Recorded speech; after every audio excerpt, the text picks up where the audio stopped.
Coach Kaz, Air Force baseball coach, thanks for joining us today, and thanks for taking this opportunity to answer some questions the fans and supporters have for you. Hey, thanks for having me on, Brian. Not much else going on, so I'm ready. Fire away. This is true. First off, how are you? How's your family doing? We spoke a little offline. You moved right before this whole thing shut us down. How is everyone? Is everyone healthy in your family? Yeah, everyone's fine. I appreciate asking. And, as the nationwide pandemic goes on and it continues, we're trying to make sure that we social distance and do things correct and properly and to ensure our health and safety, and not just amongst my family, but for everyone. And we're doing well, though. And we moved into a house and people are like, oh, man, this has been an awful time for you. Yeah, yes, it has been for everybody. And I understand that, but personally try to find the good out of everything that does happen in my life. And my wife, she moved into a house 4 days before we got shut down. So following the shutdown, I have plenty of time, because most times in the spring, I'm definitely not engaged in activities around the house, but I've become pretty good with landscaping.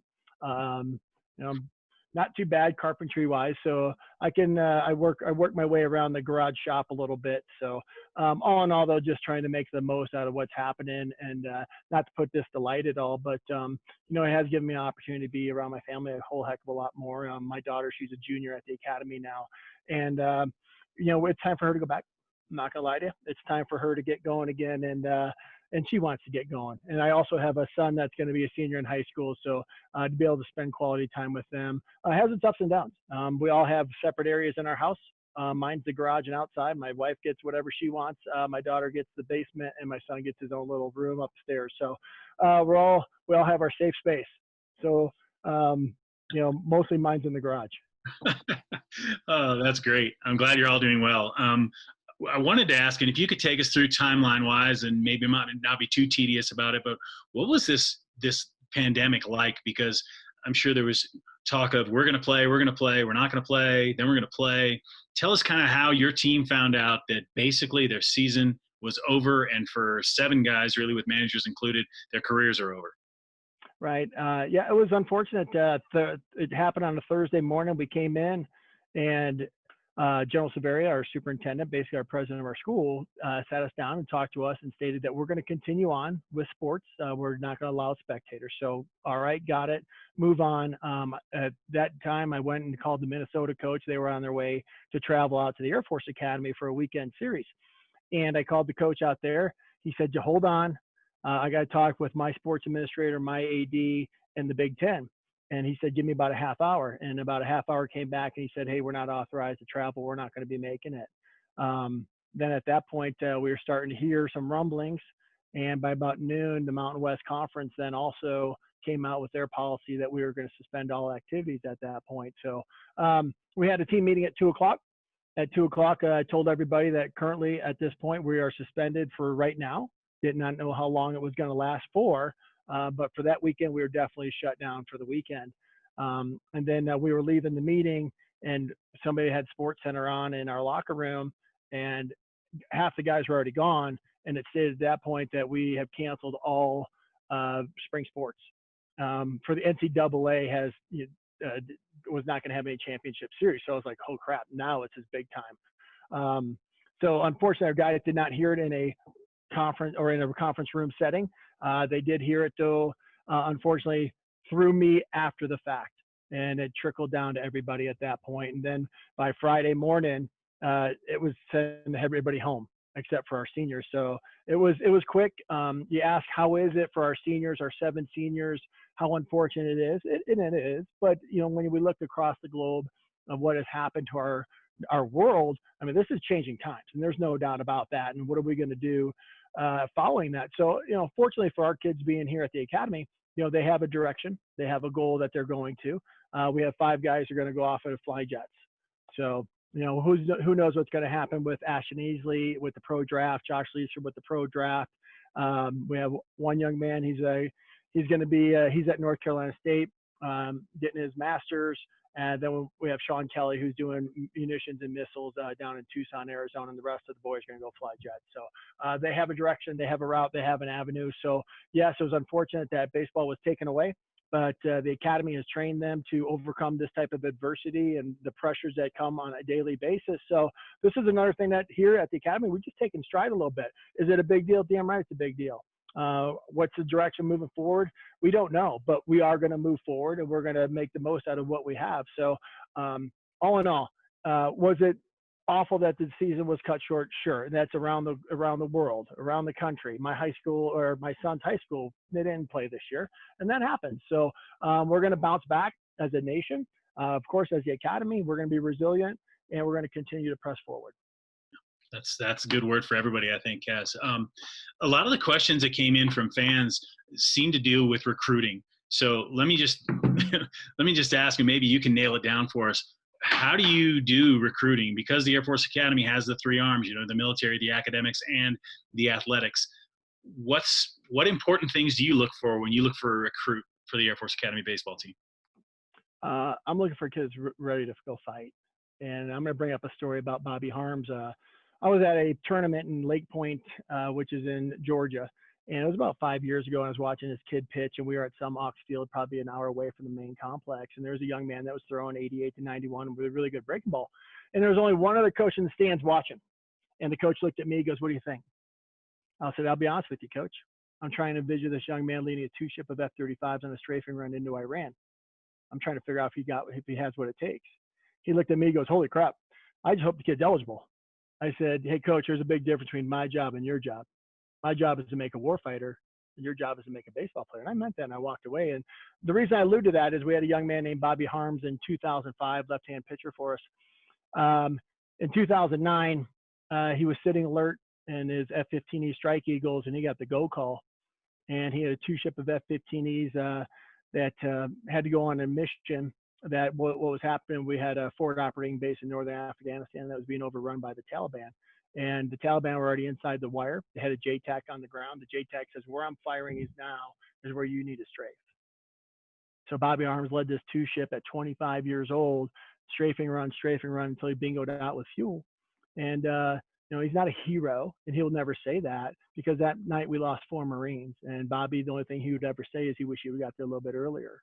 So this is so much bigger than baseball when we're looking at recruiting a young man. Just because he's really good between the white lines is not the goal of what we're looking for. I'm looking for a young man that's willing to raise his right hand, get his damn butt off the couch. And I want a kid that sits around playing Fortnite. I want a kid that's willing to step forward to say, "I'm your guy." And that has to be in all aspects, on all pillars. And it's, once again, it's not just a baseball player. If you only want to be a baseball player, you're not good enough for our school, because you got to have the pillars here. You got to have the academics, the athletics, the military piece. But most importantly, it's about your character. Because at the end of the day, my job, I'm a dad. And being a dad, my job is to take care of all the young men and women that are here, because those are my sons, those are my daughters. And with that, I want to just ensure that at the end of the day, each one of the boys on the baseball team are going to become great men, great husbands, and great fathers. If we do that, we'll be very successful, not only at the academy, but more importantly for these kids in their lives. That's awesome. That's a great outlook. I really appreciate it. And I think that parents really appreciate when you have an academy grad comes in and talks to their young, male or female, but in your case, their young man in the living room, and tells them, "Hey, I've been there." Let's jump to that question and then come back to recruiting. You spent, after graduating from the Air Force Academy, you spent 20 years in the Air Force, and someone wants to know, what's your greatest memory of flying C-17s? Oh, shoot, there's so many of them. First and foremost, it was the people. I was in the 14th Airlift Squadron, the Pelicans, and there was no certain one mission out there that reigns head over heels over the other ones. It was just the people, the fabulous people I got to meet. I have so much respect in the role models that they've watched me mature and develop and transform, and not from to a pilot, but more importantly as a military officer. And the utmost respect for General Ricky Rupp, General Sam Cox, Colonel Scott Shapiro, Colonel Mike Major. The list goes on and on and on about, without that mentoring, I don't know where I'd be today. And I'm very thankful for those folks that have been part of my life. And I'll always be a Pelican. And anything I do, I'm a Falcon and a Pelican, because the Pelican has really formed and molded me into who I am. And I'm very proud of the fact that we have our 13th baseball players going to Charleston in the C-17 community. So that's always going to be near and dear to my heart.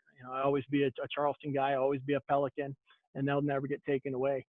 because the mission that we're doing out there, and I don't care what AFSC you have, is going to be important to our country, and it's important to the mission at the end of the day, because we as Americans, USA is number one. We don't want to expect China to be number one. We don't expect North Korea. So we are number one. And with that, we want the best and brightest young men to come through not only our academy, but to finish. And then for those that are willing to serve, because I have the utmost, I'm humbled and honored to be coaching at the academy. But at the end of the day too, it's a very humbling experience to be around such great young men and women that are willing to raise that right hand, because it's only 0.5% or 0.75%, whatever it is, it's willing to wear our nation's uniform to serve and fight and protect. And those kids will always get the tip of my cap, and I'll give my shirt off my back for anybody that wears our nation's uniform. And I don't care what branch it is. It was funny today. I was talking to a young man, and he doesn't know what branch he wants to serve in, but he's a baseball player. And I told him about the Air Force and what we do. I also talked about the Army. I talked about the Navy. And in return for this young man, I sent over the coaches. I sent him after my phone call, hey, here are the coaches at Army. Here are the coaches at Navy. Why don't you reach out to them too? And I sent that information to the coaches, because at the end of the day, it's all about the kid. You know what? There's not one young man that's going to make or break the Air Force Academy baseball team. And, at the end of the day, we are going to make young, once again, we're taking boys, we're making them into men, and we're taking men and making them into war fighters for us from the baseball perspective. So I always use this line, General MacArthur's quote, on the fields of friendly strife are sown the seeds, other days and other fields will bear the fruits of victory. So I don't care if it's at the Air Force Academy, Naval Academy, West Point, Coast Guard, Merchant, wherever it is, OTS, OCS, ROTC, as long as you want to serve, as long as you raise your right hand, I'm all in for you. That's awesome. I love hearing that, and I think it's good for recruits. I hope they're watching this to see exactly where your heart is. Back to some of these recruiting questions, though. I think some of them might be important to get answered. What grades do you have to have as a minimum? Is there an SAT score that's a minimum to get into the academy? And then specifically baseball. I mean, yes, you want them to be officers. That's the ultimate goal, but don't they have to have some sort of decency as far as a baseball player to make your team? Sure. I mean, we recruit a little bit backwards. And how I'll say that is we go recruit at all the major tournaments that are happening. Of course, the NCAA has shut us down now up until at least June 30th. Maybe it'll be longer. Maybe it'll be extended. But what we'll end up doing, we'll attend all the major tournaments that are out there. We get the most bang for our buck. So for the kids that are looking to be recruited out there, understand we're not going to come out and watch one high school game. That doesn't work anymore. We are going to go out where we can see numerous young men that are out playing baseball. But what I'm looking for, the first thing I'll do is we'll have a list of kids and we'll have an idea who we're looking at. But if you don't have over a 3.7 GPA, for the most part, we're not going to spin our wheels. And I don't want to waste the recruit's time or my staff's time. So look for a 3.7 or above. And at that point, from an SAT perspective, right now, I really feel bad for the 2021 kids that are out there, because the ACTs and the SATs, the last 3 times they've had an opportunity to take them have been canceled. So we have kids out there that haven't had an opportunity to take a standardized test. Highly recommend that they take the first one that's available, whether it's the ACT, whether it's the SAT. They need to get some scores on hand, because it's hard for an academy to recruit a young man if we don't have standardized test scores in yet.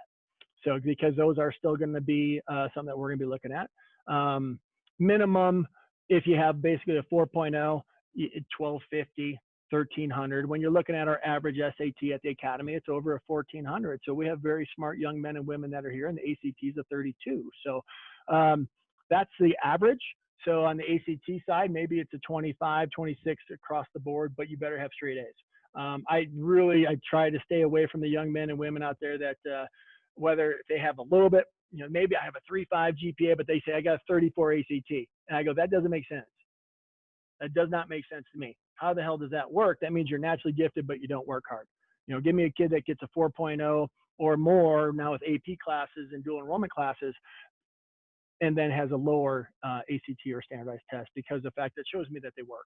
Because you are not going to get through the academy just on your brain power alone. You're going to have that grit, that determination, because somewhere along the way, we're going to kick you and we're going to knock you down. And when you get knocked down, you got to be willing to get back up. You got to have a little bit of fight. And because if you don't have that fight, you just think it's going to be naturally, you're gifted and everything's going to come easy for you. That's not going to happen at the academy. Right. Exactly. I'm going to go back to it because you didn't answer the baseball part. What do you? Oh, No, we get it. They need to want to be officers. They want to serve their country. What kind of baseball skills do they have to have? as you can imagine, if you're a recruit out there and no other Division One programs looking at you, it's okay. Maybe you're not Division One, and that's fine. But there's not a big difference between Division One, Division Two, Division Three. I mean, you better have that work ethic, that drive, that determination. Because if I'm going to spend 4 years with you, you better be the right fit for our program and for our academy. And so we're always looking for the blue collar kid, the young man that's willing to be the first one at the field, the last one to leave, and willing to go the extra mile. So, what wins baseball games? Pitching and defense. So we're always going to look for pitching. We're always going to look for shortstops, catchers, center fielders. We go right up the middle, and that's what we're looking for. It's there's times where I'm assuming there's going to be a question coming up about being a walk-on. How's that work? I mean, shoot, we have kids that are on our team right now that are walk-ons. We had Robbie Dow that was an All-American catcher for us. That was a walk-on. Travis Wilkie walked on for us. We knew about him, but he was committed somewhere else, but he came in and got in on his own. So Gabe Garcia is a walk-on, a starting player for us right now. So there's players out there that we can't see the whole world. We can't see the whole country. There's millions of kids that play baseball. So with that, we're getting to the point right now for the 2021 class that we're almost done with our recruiting class. And there's a lot of kids out there that want to come to the greatest school in the world because they want to be a badass. So even though maybe we're not going to actively recruit them, but I'm going to still force my way upon them that they should come to our school, because this is the greatest opportunity that they could ever imagine. You're getting a world-class education. You're going to get to solo gliders. You're going to get to jump out of airplanes. You're going to get to do survival training. You're going to learn a lot about what you're made of.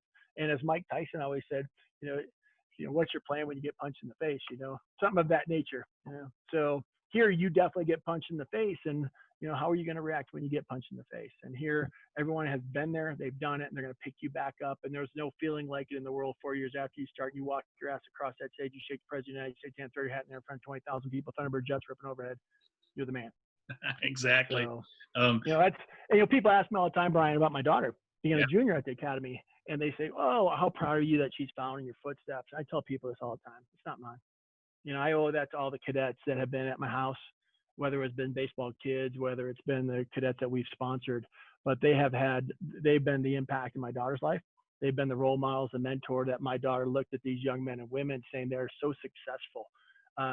They've done well academically. They really got it going, and that she wanted to really follow in their footsteps. So, am I proud of the fact? Of course I am. I don't know what her job's going to be by the time that she walks across the stage. I mean, she's got a couple more years to think about it, but has it been hard for her? Damn right it's been hard. Our academy is supposed to be hard. It's supposed to be difficult. It's supposed to be challenging. And if it's not, then we're not doing our job here at the academy, because we want it to have a tough, rigorous environment, because at the end of the day, that's what these kids are going to have signed up to do, that later on in life, that when it comes down to it, it's the fight or flee, and we want to make sure these kids are really ready to fight. Absolutely. You mentioned a virtual Air Force baseball all-star team with those walk-ons. A name you left out was Mike Kazlausky. Oh yeah, sure. Yeah, I was on there too. Yeah, a long time ago. But no, I think the question is obviously you're open to having walk-ins, but how does the process work? A young man comes to the Air Force Academy, played high school baseball, maybe played it really well, but wasn't really thinking about a collegiate career. How does the walk-on work?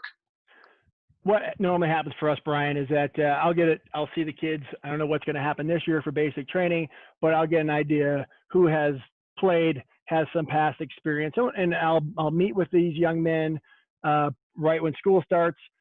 Tell them that you can go use our base club field, our junior varsity field. Here's bats, here's balls, here's everything. Here's the combination. This is all your stuff. Get yourself ready. We'll give you a good month to prepare, because these kids haven't touched the baseball since basic training. So I want to make sure that they're at their best.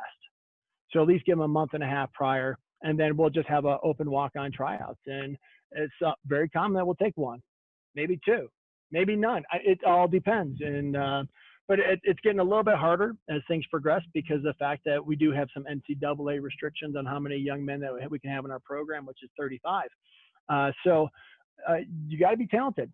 And the hard part is, if you weren't recruited out of high school by anybody, most likely, thank you for being at the Air Force Academy, and there's so many different opportunities that you can get involved in. And I'll be the first one, even with our guys on our team, I put no limits, I put no boundaries on our young men, that I really want them to fly and be able to explore. And the young man I was talking to today, I was talking about jumping out of airplanes, talking about going fly fishing. I have no limitations. Our kids snowboarding or skiing.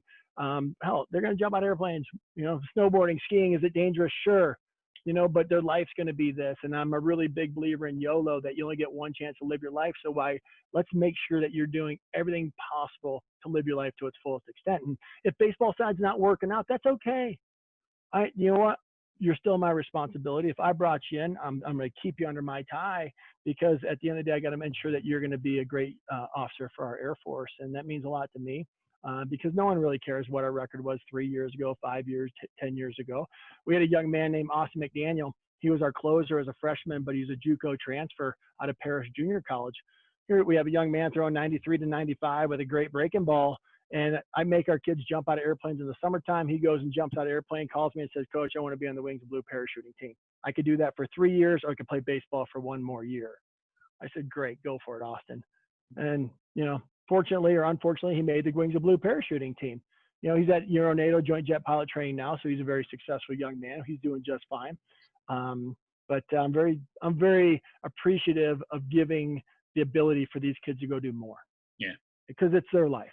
Yeah. And I'm never going to limit them and just say baseball is your primary goal here, because it's not. And I'm very adamant for our boys to take on military leadership positions while they're at the academy. And I'm very excited. Christian Gabali, a rising senior for us, is going to be a group commander. Joe Martinez is going to be deputy group commander. Ben Hauser, squadron commander. Cole Blatchford, squadron commander.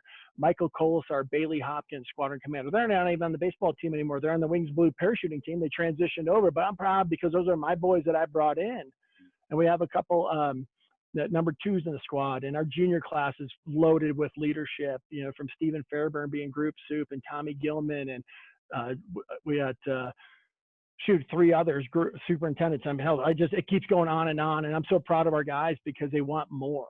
They want more, and they truly have understood and taken on that the academy is not just about playing baseball. It's really about developing them into the best that they can be. Yeah, that's awesome, Kaz, and it's great to hear, and I love your mindset. I want to come back, and because I don't want people to listen to this and get the idea that you don't care about wins and losses, because I know you do. Right? So can you speak a little bit to, yes, you are this, and this is what I care most about, but you know what? We're going to win some baseball games too. Well, Brian, when I was coaching here 23 to 26, I was a young coach under Paul Maneri, under Eric Campbell, and all I cared about was winning at all costs, and nothing else mattered. I didn't care how the kids did in the classroom. As long as they got a 2.0, I was happy. I didn't want them to have any type of military leadership position, because that'd take time away from baseball. And now, as a 50-year-old that's been in combat and been shot at and brought our boys home with caskets with flags draped over them, everything matters. And at the end of the day, baseball, of course, it's important. We're teaching our kids our mission's fly, fight, win. It's not fly, fight, let's just, everyone gets a blue ribbon. That's not going to happen here. So I want to go to the College World Series. I want to win the Mountain West Conference, but we're going to do it the right way. And I'm going to be proud of our guys because, once again, 5 years, 10 years down the road, nobody gives a crap where you finished in conference.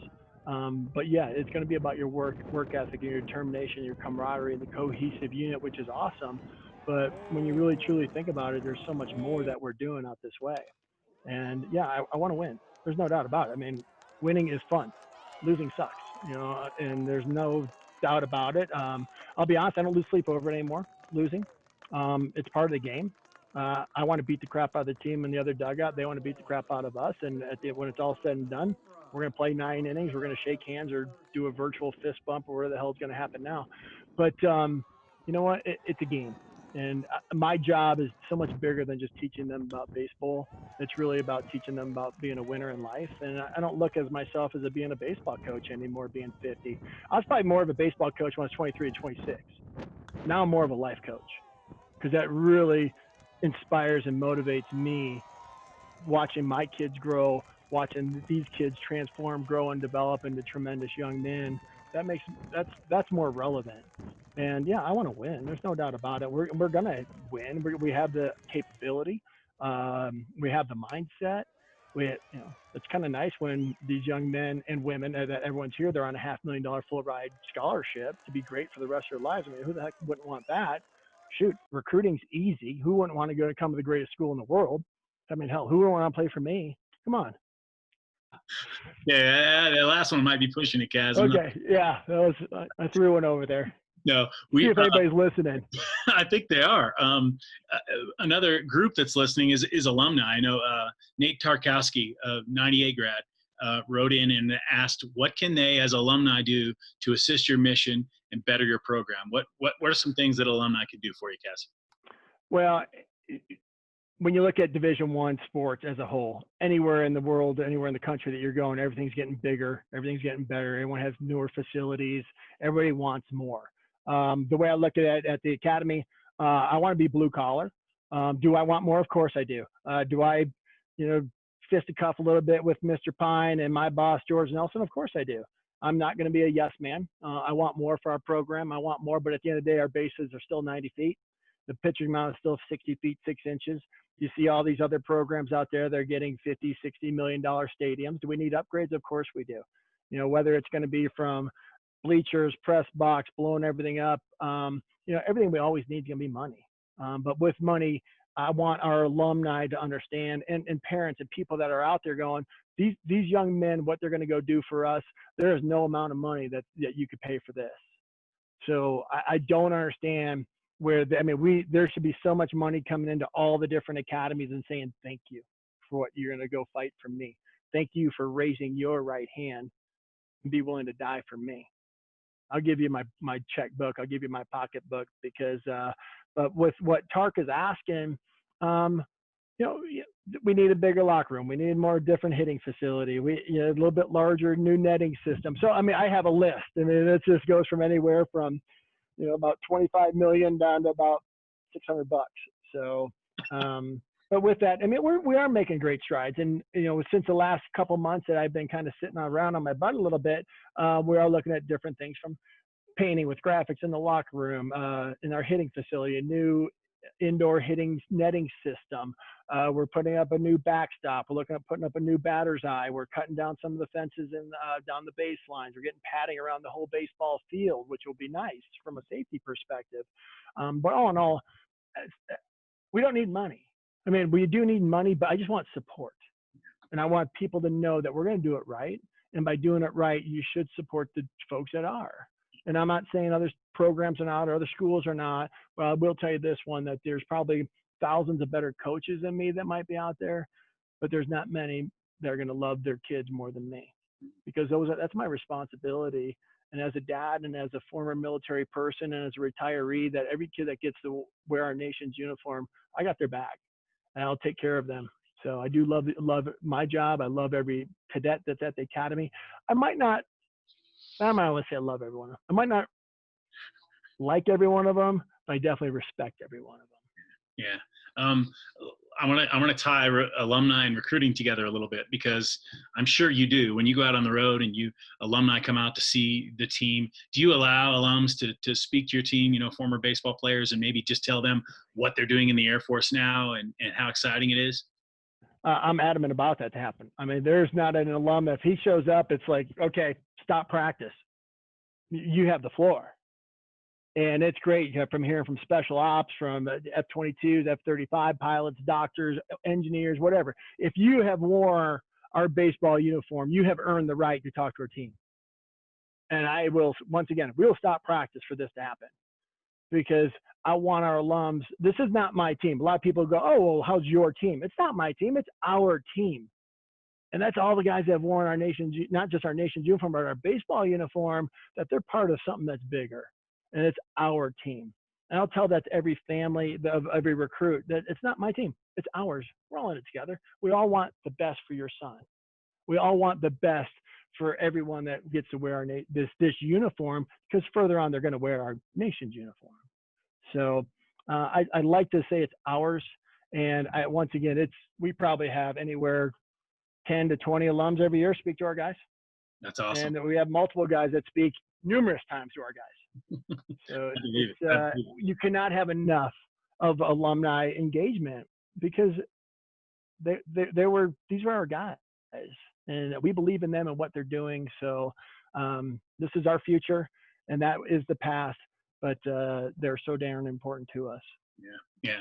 We don't know what the season will look like going forward, but what are you most excited about? Is it just getting back out on the field, BP? What are you most excited about when you actually get to play baseball again?